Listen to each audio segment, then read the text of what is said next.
perasaan ini terjadi secara menetap dan tidak bisa dikendalikan sehingga dia mengganggu aktivitasnya sehari-hari.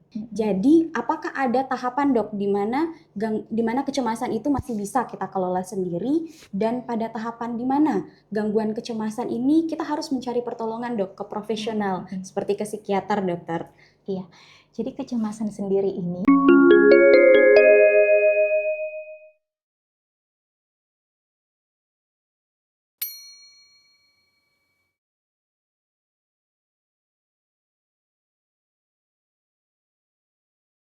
Halo sahabat sehat, selamat datang di Madiang Hospital Podcast bersama saya, Dr. Sri Mulyani Yusuf yang akan menjadi host pada episode kali ini. Hari ini kita akan membahas salah satu topik yang sebenarnya sangat dekat dengan masyarakat, yaitu anxiety disorder atau gangguan kecemasan. Kondisi ini biasanya dianggap sepele, dianggap kurang iman, dianggap kurang bersyukur, padahal anxiety disorder itu nyata. Ada mekanisme biologis yang terjadi dan bahkan dapat mengganggu kualitas hidup seseorang. Nah, di dunia dilaporkan sekitar 4% dari populasi ternyata mengalami gangguan kecemasan. Sedangkan di Indonesia, sekitar 9,8% pada penduduk usia 15 tahun ke atas mengalami gangguan mental emosional. Sedangkan hanya 1 dari 4 orang dengan gangguan kecemasan yang mendapatkan pengobatan. Nah, untuk memahami lebih dalam mengenai topik anxiety disorder, hari ini telah hadir bersama kita narasumber yang sudah sangat kompeten di bidangnya, yaitu Dr. Andi Umul Hair, spesialis kedokteran jiwa. Selamat datang, dokter. Ya, terima kasih dok. Oke, terima kasih sekali lagi dok kami ucapkan karena sudah mau meluangkan waktunya untuk bergabung hari ini. Oke, bagaimana kabarnya dok? Sehat dok? Sehat alhamdulillah. Oke, boleh ya dok kita mulai bincang-bincang hari ini Boleh, tentang boleh. anxiety disorder. Oke, kita mulai ya dok. Untuk pertanyaan pertama dok, sebenarnya kan gangguan kecemasan, bukan gangguan sih dok, sebenarnya kecemasan adalah hal yang sebenarnya biasa terjadi dalam kehidupan kita ya dok. Iya, benar. Sering terjadi. Tapi apa batasannya dok atau perbedaan antara ini sudah masuk gangguan kecemasan atau ini hanya kecemasan biasa dok? Oke. Jadi gangguan kecemasan itu atau anxiety disorder itu adalah kondisi psikologis di mana ketika seseorang itu mengalami rasa takut, rasa cemas, dan rasa khawatir yang berlebihan, dan di mana perasaan ini terjadi secara menetap dan tidak bisa dikendalikan sehingga dia mengganggu aktivitasnya sehari-hari. Nah, untuk kecemasan normal itu memang ada. Namun ketika kecemasan itu datang, itu biasa terjadi pada kondisi di mana ada tekanan hidup, seperti misalkan ketika kita mau ujian atau ketika kita mau presentasi, biasa kan ada perasaan cemas. Nah, tapi ketika pemicu itu sudah hilang, nah cemas itu akan berangsur hilang juga. Namun ketika rasa cemas itu masih menetap dan mengganggu aktivitas, itu sudah masuk ke gangguan kecemasan berlebihan. Oke, berarti batasannya dok ketika sudah menetap dan Ya. mengganggu kualitas hidup seseorang. Ya. Itu sudah kita katakan sebagai gangguan kecemasan ya. Oke, baik dok. Nah, kalau misalnya dok, apakah ada tanda atau gejala yang mengarahkan, oh ini sudah masuk dalam gangguan kecemasan? Mungkin seperti apa dok yang sering kita temui di masyarakat? Tentunya sangat banyak ya yang menjadi gejala-gejala kenapa anxiety itu seperti misalkan adanya gejala fisik ya. Jadinya ada perasaan cemas yang disertai dengan gejala fisik yang persisten, ternyata sudah diperiksa nih keadaan normal, terus pemeriksaan fisik dan pemeriksaan penunjang lainnya normal, namun ternyata gejala-gejala fisiknya itu tidak membaik, tidak kunjung membaik. Misalkan seperti jantung berdebar-debar, kemudian nyeri ulu hati, atau ada perasaan tidak nyaman di dada, perasaan sesak, ataupun ada seperti gangguan pencernaan, seperti mual, sembelit, ataupun diare. Nah, keluhan-keluhan ini biasanya muncul bersamaan dengan perasaan cemas yang berlebihan itu. Namun Itu istilahnya gejala fisik atau gejala somatik ya. Biasa juga disertai dengan gejala, dari kognitifnya atau perilakunya sendiri. Seperti, pasien dengan atau penderita anxiety dengan, kesulitan untuk fokus. Dia, penderita itu memang kesulitan untuk fokus karena apa? Dia terlalu fokus untuk, mengurusi atau mengkhawatirkan kecemasannya sendiri. Sehingga untuk menjalani kehidupannya sehari-hari, dia juga mengalami kesulitan fokus. Nah, itu. Kemudian juga cenderung untuk menarik diri dari sosial, kemudian juga ada perasaan atau pikiran yang berulang-ulang terkait kecemasannya sendiri dan jatuhnya bukan seperti kayak misalkan kita melakukan sesuatu secara perfeksionis itu tidak melakukan secara perfeksionis sebetul-betulnya, tapi karena perasaan kecemasan yang berlebihan itu, makanya dia melakukan hal sedetail mungkin. Jadi bukan apa ya, bukan motivasi, tetapi karena kecemasannya, seperti itu. Oke, baik. Tadi Dok sempat dijelaskan ya kalau gangguan kecemasan yang menetap ini ternyata ada gejala fisiknya ya Dok. Iya, Nah, mungkin kalau di masyarakat sering mengeluh gejala fisiknya itu kadang sesak nafasnya muncul tiba-tiba ya Dok. iya. Jantung berdebar-debarnya tiba-tiba muncul. Nah, sebenarnya Dok ada tidak mekanisme biologis yang sebenarnya terjadi? Mengapa gangguan cemas ini manifestasi klinisnya justru ke fisik? Seperti itu Dok. Iya, jadi memang gejala fisik yang ada pada penderita anxiety itu merupakan respon tubuh kita, respon tubuh alami tubuh kita di mana di otak sendiri dia akan mengaktifkan sistem saraf otonom. Nah, khususnya sistem saraf simpatis. Jadi ketika ada stres datang atau otak kita menangkap bahwa ada ancaman yang datang atau bahaya yang datang ini, dia akan mengaktifkan sistem saraf simpatis itu. Kemudian akan melepaskan hormon stres yang biasa juga disebut dengan kortisol ataupun adrenalin. Nah, hormon-hormon ini yang nantinya akan mempengaruhi fungsi tubuh kita menjadi jantung berdebar lebih cepat, kemudian ada sesak seperti itu, ada peningkatan asam lambung, dan juga eh, keluhan-keluhan fisik lainnya. Jadi memang sangat mempengaruhi keluhan fisik dan anxiety itu sendiri.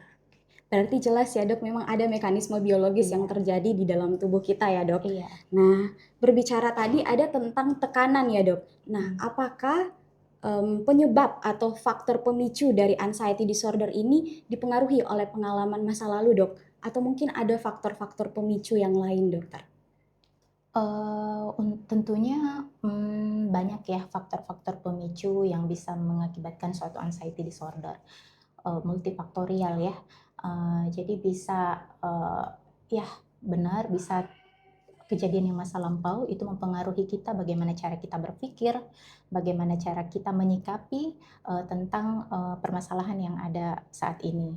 Namun tidak menutup kemungkinan bahwa faktor-faktor yang ada saat ini juga mempengaruhi atau memperburuk tingkat kecemasan yang terjadi seperti pekerjaan ataupun tingkat profesional seseorang. Jadi misalkan di dalam dunia pekerjaan itu ada stres kerja yang berlebih atau mungkin jam kerja yang berlebih yang mengakibatkan burnout. Nah, itu bisa mengakibatkan suatu anxiety disorder atau mungkin lingkungan pekerjaannya itu kompetitif. Jadi dia merasa bahwa saya harus tampil lebih baik, namun karena saya merasa ketakutan bahwa sejawat saya akan meninggalkan saya atau kompeten saya tidak sesuai dengan ekspektasi yang diminta dalam pekerjaannya seperti itu. Kemudian juga ada transisi kehidupan. Jadi seperti itu. Jadi ketika kita single nih, nah, kita mau menikah, otomatis ada perbedaan kecemasan seperti kayak bagaimana nanti ketika saya sudah menikah, kemudian setelah menikah bagaimana nanti kalau saya jadi orang tua, atau mungkin yang tadinya kita transisi kehidupan dari tingkat SMA menuju kuliah itu atau transisi pendidikan itu juga kadang menimbulkan sebuah anxiety atau kecemasan.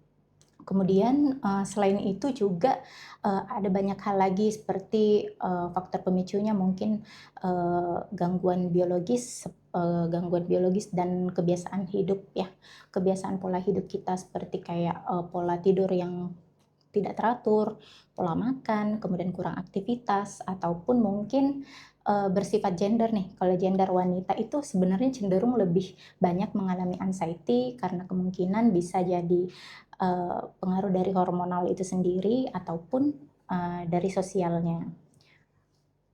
Oke, berarti memang lingkungan sangat mempengaruhi ya dok dan proses Iya, hidup di dalamnya. Dan ternyata perempuan lebih beresiko ya dok mengalami iya, gangguan kecemasan. Nah tadi dok untuk soal ada trauma masa lalu, apakah ini juga mempengaruhi dok terjadinya gangguan kecemasan? iya. Itu cukup berpengaruh ya, terutama bagaimana kita berpikir saat ini, bagaimana kita menyikapi permasalahan saat ini. Jadi, apa yang terjadi di masa lalu itu akan mempengaruhi cara kita berpikir dan bertindak saat ini.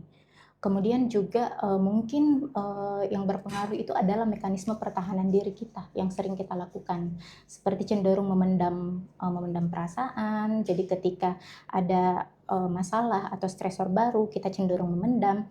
Nah, itu yang biasa juga disebut dengan represi ya dok ya.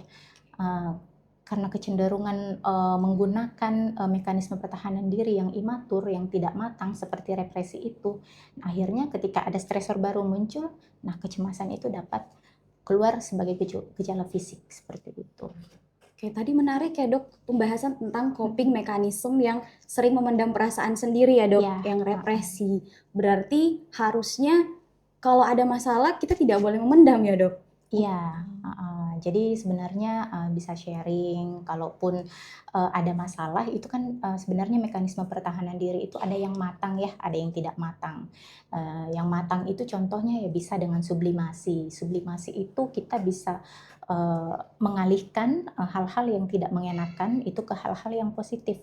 Nah, seperti dengan berolahraga atau mungkin kita apa ya, melakukan hobi kita seperti mungkin karaokean kah atau pergi berlibur kah dengan teman seperti itu. Jadi kita sublimasi ke hal-hal yang positif seperti itu. Tapi ada juga yang lain seperti misalkan humor. Jadi kita apa stres yang datang itu atau hal-hal yang tidak menyenangkan itu kita bisa alihkan ke humoris kita gitu. Jadi hal-hal yang tadinya tidak menyenangkan bisa dienakin sedikit. Nah, atau banyak kok mekanisme pertahanan diri yang matang yang bisa kita aplikasikan. Oke, sepertinya kita harus banyak belajar ya dok Iya, tentang coping mechanism yang matur ini ya dok. betul. Iya. Oke, baik dok. Bicara tentang kecemasan, Mm-mm. jadi apakah ada tahapan dok di mana kecemasan itu masih bisa kita kelola sendiri dan pada tahapan di mana gangguan kecemasan ini kita harus mencari pertolongan dok ke profesional Mm-mm. seperti ke psikiater dokter. Iya, jadi kecemasan sendiri ini jika bersifat ringan atau situasional, seperti itu kita masih bisa tangani sendiri. Artinya bagaimana sih kecemasan ringan atau situasional itu? Jadi ketika kita merasa cemas, terus kemudian kita misalkan nih lagi mau ujian atau lagi mau presentasi, kita kan merasa cemas nih. Nah, tapi ketika ketika situasi itu sudah tidak ada, sudah selesai, nah cemasnya itu ikut hilang ya. Ikut hilang seperti itu. Tapi kalau seumpama kita tetap merasa cemas, tapi tidak mengganggu aktivitas kita sehari-hari, tidak ada penundaan untuk melakukan aktivitas tertentu, aktivitas tetap berjalan walaupun dengan rasa cemas, kita bisa lakukan teknik relaksasi napas. Jadi teknik relaksasi napas itu bisa untuk meredakan, pada beberapa penelitian itu bisa meredakan kecemasan untuk kategori tingkat kecemasan yang ringan seperti itu. Jadi kalau misalnya dok, kecemasannya ini sudah mengganggu kualitas hidup ya, Iya, membuat kita menunda-nunda mm-mm. pekerjaan, mungkin Iya, sampai bikin sulit fokus ya dok. iya betul. Kalau misalnya ada seperti itu, berarti kita harus segera mencari pertolongan ya Iya, dok. iya, Harus konsultasi ke kita ya dok. iya benar. Oke, baik. Nah tadi kan dok kita sudah bahas tentang, oh ini anxiety disorder seperti ini, tanda dan Mm-mm. gejalanya seperti ini. Nah ketika ada pasien dok yang datang ke Mm-mm. tempat prakteknya dokter, kira-kira kalau misalnya pasiennya sudah didiagnosa dengan anxiety disorder, tata laksana apa dok yang akan dilakukan kepada pasien ini dokter? Oke, tentunya kita ini dulu ya sesuaikan dengan kondisi pasien ya. Mungkin ada beberapa tahap, bisa non farmakologis atau tidak menggunakan obat-obatan ataupun juga menggunakan obat-obatan atau farmakologis. Kalau untuk yang non farmakologis itu seperti yang tadi saya sebutkan, teknik relaksasi napas atau bisa juga dengan mindfulness, kemudian teknik grounding yang melibatkan 5 panca indera kita. Nanti ada teknik-tekniknya. Kemudian juga kita bisa konseling seperti itu atau psikoterapi. Nah, itu yang non farmakologis. Tapi kalau yang farmakologis itu memang ada pengobatan, ada obat-obat tertentu seperti golongan obat SSRI, itu SNRI ataupun benzodiazepin seperti itu. Oke, jadi memang pengobatannya ini bukan hanya obat-obatan ya, Dok, Iya, meliputi banyak hal ya. iya, betul. Oke. Berbicara tentang tadi sempat dibahas ya, Dok, tentang penggunaan obat-obatan ya seperti SSRI ya, Dok. Nah, banyak kan biasanya di medsos ya, Dok, atau bahkan ada buku yang mengatakan bahwa oh, kalau misalnya dari psikiater kita diberikan obat-obatan yang menyebabkan adiktif, Dok. Apakah hal ini benar, Dok, atau bagaimana sebenarnya mekanisme pengobatan yang diberikan oleh seorang psikiater, Dok? Iya. Tentu saja untuk lini pertama dari pengobatan anxiety disorder ini itu dengan penggunaan obat SSRI. Nah, SSRI ini anti anxiety di mana dia memang bekerja sekitar 6 bulan sampai setahun. Dia jangka menengah 6 bulan sampai setahun. Namun ketika kita sudah mencapai penderita atau pasien sudah mencapai stabilitas kondisi yang stabil, artinya kita tidak boleh langsung menstop. Jadi kita dokter itu harus tapering off obat-obatannya itu sehingga tubuh kita tuh tidak kaget gitu. Jadi obat ini yang biasa sering disalahartikan sama masyarakat ya, bahwa ketika tidak mengkonsumsi itu ada perasaan tidak nyaman dan lain-lain seperti itu. Namun sebenarnya mekanismenya ada, harus di tapering dulu, baru diselang-seling, baru berhenti seperti itu. Jadi tidak langsung berhenti, dan sebenarnya untuk SSRI itu dia tidak bersifat adiktif. Kemungkinan untuk yang bukan kemungkinan ya, untuk yang benzodiazepin itu memang dia cenderung bisa mengakibatkan ketergantungan. Namun itu hanya obat anti ansietas itu jangka pendek, kita tidak boleh gunakan untuk jangka panjang ya, karena obat-obat benzodiazepin seperti tadi mungkin cenderung beresiko untuk mengalami ketergantungan seperti itu, dan pengobatannya pun juga bisa diberikan 2-4 minggu untuk benzodiazepin itu, dan tidak boleh lebih dari itu. Oke, berarti sudah sangat jelas ya, Dok, kalau misalnya pengobatan yang diberikan oleh psikiater itu pasti sudah disesuaikan ya. Ya, benar. Berarti benzodiazepin untuk jangka pendek, kemudian ada SSRI untuk jangka yang lebih panjang, dan juga jangan sampai memutuskan untuk oh, saya sudah merasa enakan, berarti saya boleh langsung berhenti. Ya, tidak boleh seperti itu ya, Dok. Betul. Tetap mematuhi aturan dari psikiaternya ya, Dok. Oke. Tadi juga kan, Dok, sempat dibahas bahwa pengobatan dari gangguan anxiety ini ataupun dari gangguan mental yang lainnya ya, Dok, bersifat multifaktorial juga. Nah, apakah, Dok, di sini ada peran dari keluarga atau lingkungan dalam proses penyembuhan dari seorang pasien atau penyintas, Dokter? Oke, tentunya sangat berpengaruh ya, support dari keluarga ataupun mungkin lingkungan sekitar ya, terutama dalam menciptakan lingkungan yang validatif. Nah, jadi di keluarga ataupun di lingkungan kita, ketika kita mengalami suatu anxiety, terus keluarga menciptakan lingkungan yang validatif, dalam artian seperti ini. Kalau kita anxiety nih, jangan terlalu dipikirin, atau seperti kayak kamu kurang bersyukur seperti itu. Nah, mari kita ganti kalimat itu dengan saya ada di sini, saya bersedia membantu kamu. Tentunya memang hal itu sulit untuk kamu, dan saya bersedia untuk membantu. Mungkin kalimat-kalimat itu yang terdengar simpel, tapi itu sangat dibutuhkan oleh penderita-penderita anxiety. Seperti itu. Kemudian juga dengan adanya peran keluarga seperti ini, tentunya diharapkan tingkat kepatuhan dari berobat pasien-pasien anxiety ini lebih lebih terjaga. Kemudian progres pengobatan tentunya pasti akan lebih baik dibandingkan keluarga yang tidak support seperti itu. Oke, berarti betul-betul support dari keluarga dan Iya. lingkungan itu penting ya, Dok. Iya. Dan kalau misalnya kita juga sebagai orang terdekat harus menjadi orang yang bisa sebagai untuk memvalidasi kondisinya Iya, ya, Dok. validasi. Bukan sebagai orang yang menjudge kondisi Ya, mereka ya, betul. Dok. Jadi pendengar yang baik, tidak menghakimi. Oke. Tapi Dok, di satu sisi kan memang keluarga dan lingkungan bisa menjadi supporter. Tapi di satu sisi apakah keluarga ini ataupun teman-teman terdekat bisa menyebabkan gangguan kecemasan menjadi lebih parah, Dok? Tentunya ya, apalagi kalau semisal di lingkungan sekitar kita itu menciptakan stigma. Jadi stigma pada pasien-pasien dengan anxiety itu, dengan gangguan jiwa dan lain-lain, itu kan erat biasanya dengan stigma stigma gila atau apapun itu. Nah, itu mengakibatkan pasien atau penderita dengan anxiety ini menjadi self stigma seperti itu. Jadi dia menginternalisasi stigma itu ke dirinya sehingga dia melabeli negatif dirinya seperti kayak saya malu dengan gangguan jiwa atau mungkin saya merasa bersalah. Nah, dengan adanya internalisasi stigma seperti itu, jatuhnya kecemasan itu makin memburuk. Jadi tingkat kecemasan bisa lebih naik lagi seperti itu.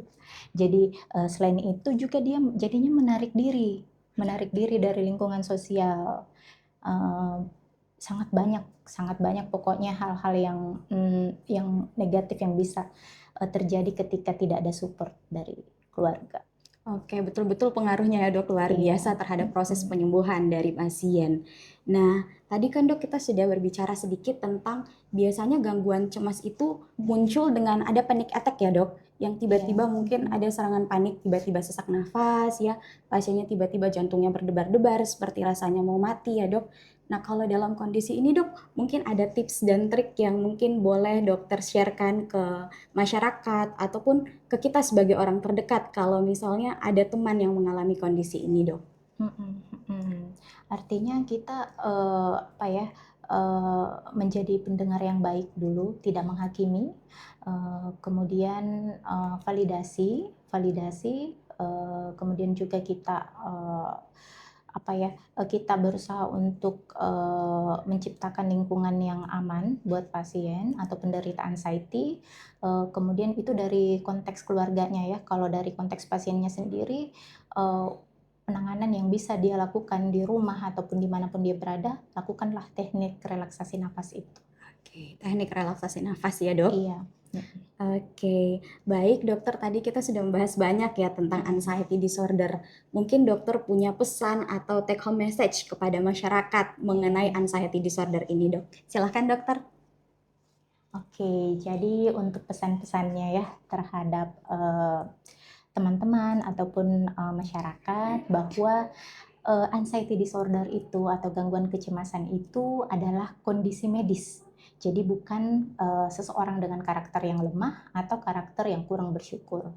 Kemudian jadilah pendengar yang baik, tidak menghakimi, dan ajaklah teman-teman ataupun kerabat untuk selalu mengupgrade diri, mengenali gejala yang mungkin timbul dengan anxiety, dan jangan malu untuk ke dokter jiwa ataupun psikiater. Karena dari pengenalan gejala-gejala ini, jadi seperti kalau sakit gigi kita ke dokter gigi, kalau merasa gangguan cemas ya ke dokter jiwa, seperti itu. Oke, tadi luar biasa ya, Dok, untuk pesan kepada masyarakat untuk lebih aware ya, Dok. Nah, mungkin kita akan masuk dalam sesi kedua ya, Dok. Masih ada, Dok. Yaitu sesi mitos atau fakta. Jadi kita membahas tentang mitos-mitos yang terjadi di masyarakat ya. Oke, mungkin boleh kita mulai ya, Dok? Boleh. Untuk mitos atau fakta yang pertama, dokter. Anxiety disorder ini hanya soal pikiran, tidak berkaitan dengan pola hidup. Bagaimana, Dok? Mitos atau fakta? Mitos ya. Oke, mitos. Jadi pola hidup itu sangat berpengaruh terhadap tingkat kecemasan itu sendiri, di mana pola hidup itu seperti kayak pola tidur yang terganggu ataupun pola makan yang terganggu, kurangnya aktivitas, kemudian mengkonsumsi zat-zat tertentu itu tentunya akan sangat memicu dan memperberat adanya kejadian tingkat kecemasan itu sendiri. Oke, berarti pola hidup itu sangat penting ya, Dok. Iya. Oke, lanjut ya, Dok. Iya. Untuk mitos atau fakta yang kedua, kopi dan minuman berenergi aman dikonsumsi untuk orang yang mengalami gangguan kecemasan. Bagaimana, Dok? Mitos atau fakta? 50-50 ya, bisa mitos juga ya sebenarnya. Oke. Karena pada sebagian orang atau penderita anxiety ini dengan mengkonsumsi kopi atau zat yang mengandung kafein ini, dia akan meningkatkan atau memperburuk gejala anxiety. Seperti yang tadi dijelaskan bahwa pada beberapa anxiety itu terjadi gejala fisik yang mendominasi, di mana dengan mengkonsumsi kafein yang berlebihan ini dia juga akan meningkatkan palpitasi, jantung berdebar-debar, ada perasaan gelisah, ada perasaan tremor mungkin, atau hingga sulit tidur. Jadi hal ini malah memperburuk anxiety itu sendiri, seperti itu. Berarti tetap ada pengaruhnya ya, Dok? Iya, Oke, jadi tetap hati-hati bagi Iya, teman-teman yang memiliki kecemasan yang tinggi ya. Iya, seperti itu. Boleh dikonsumsi tapi tidak berlebihan. Oke, dalam batas yang wajar ya, Dok? Iya. Oke, baik. Untuk mitos atau fakta yang ketiga, Dok. Anxiety disorder ini bisa sembuh kalau dibawa santai. Bagaimana, Dok? Mitos atau fakta? Ya, seperti tadi yang saya jelaskan bahwa memang ada beberapa mekanisme pertahanan diri kita ya. Apakah memang saat itu dia merasa santai dengan menanggapi stres-stres yang masuk, atau malah cenderung untuk memendam saat itu. Jadi tergantung kondisinya saat itu apa. Jadi ketika stresor baru datang dan represi yang terus-menerus kita lakukan, dengan represi itu adalah mekanisme pertahanan diri yang tidak matang, otomatis itu akan memperberat anxiety.